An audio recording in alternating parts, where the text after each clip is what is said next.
السلام علیکم آپا۔ وعلیکم السلام ڈاکٹر سفینہ، کیسی ہیں آپ؟ ہاں میں ٹھیک ہوں، اللہ کا شکر ہے آپا، آپ کیسی ہیں؟ الحمد للہ، اللہ کا بہت کرم ہے۔ آپا ایک سوال آیا تھا تو آپ سے ڈسکشن چاہتی تھی اس میں کرنا۔ سوال یہ تھا کہ اچھی زندگی کسے کہتے ہیں، اس کے بارے میں آپ بتائیے۔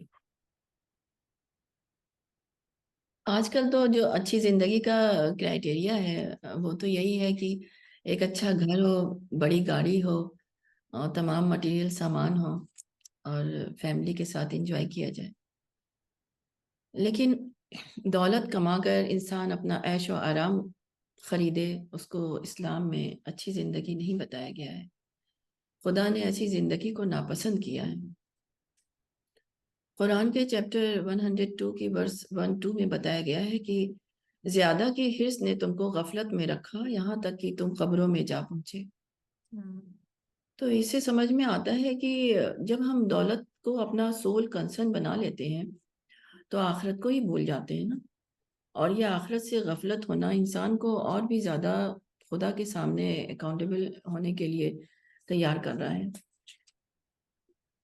تو دولت، پیسہ کوئی خراب چیز نہیں ہے، لیکن پیسے کا گریڈی بننا اور اپنی ڈیزائر کے لیے اس کے پیچھے بھاگنا، سارا وقت اور طاقت اسی کو میں لگا دینا، ہم کو آخرت میں برباد کر دے گا۔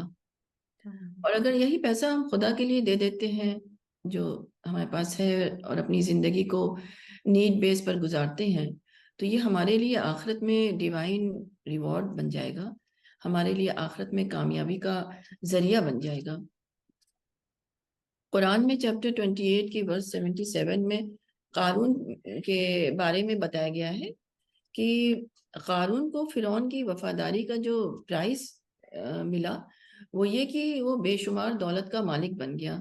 اس کے پاس اتنی دولت ہو گئی تھی کہ لوگ اس کو دیکھ کر رش کرتے تھے، اور گھمنڈی بن گیا تھا وہ۔ اور ایروگنس کا پرائز اس کو یہ دینا پڑا کہ خدا اس سے دور ہو گیا، فرشتے اس سے دور ہو گئے۔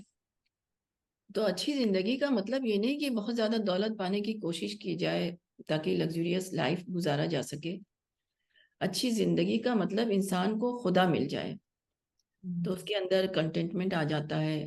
اس کے بعد انسان کی جو ڈیزائرز ہوتی ہیں، جو آرزویں ہوتی ہیں، وہ لیمیٹڈ ہو جاتی ہیں، اس کی جو ضروریات ہوتی ہے وہ لیمیٹڈ ہو جاتی ہے، نیڈ بیس پر اس کی زندگی وہ گزارنے لگتا ہے۔ اس کے سوچنے اور سمجھنے کا اور انڈرسٹینڈ کرنے کی جو ایبیلٹی ہوتی ہے وہ بہت زیادہ بڑھ جاتی ہے۔ تو انسان کو یہ سمجھنا چاہیے کہ انسان کو اس لیے نہیں بنایا گیا تھا کہ وہ دنیاوی دولت اور شہرت کے پیچھے بھاگے، بلکہ انسان کو کریٹ کرنے کا خدا کا جو مقصد تھا وہ یہ تھا کہ وہ اپنے رب کو ڈسکور کر سکے۔ اس کو سمجھنے کے لیے میں مولانا وحید الدین صاحب کی ایک بہت ہی بہترین لائن کو کوٹ کرنا چاہوں گی کہ وہ کہتے تھے کہ اگر تم خدا کو پانا چاہتے ہو تو پہلے اپنے آپ کو کھونے کی کوشش کرو۔ بہت اچھے سے بتایا آپ نے، اور کافی کلیئر ہوا مجھے، میں جو سمجھ پائی ہوں آپ کا جو بھی بات کا نچوڑ ہے، تو مجھے لگتا ہے کہ جو لگزوریس لائف ہے وہ کبھی بھی اچھی زندگی نہیں دے سکتی۔ آ، ایک حدیث مجھے یاد آ رہی ہے، رسول اللہ صلی اللہ علیہ وسلم نے حضرت عائشہ سے فرمایا، اللہم العیشہ العیش الآخرہ، عیش تو صرف آخرت کی ہے۔ یعنی اپنی پسند کی زندگی جو آدمی جہاں پر بنانا چاہتا ہے وہ صرف اس کو آخرت میں ملے گی، اور اس دنیا میں ہم اس زندگی کے تیاری کے لیے ہیں، اس کو پانے کے لیے نہیں ہے۔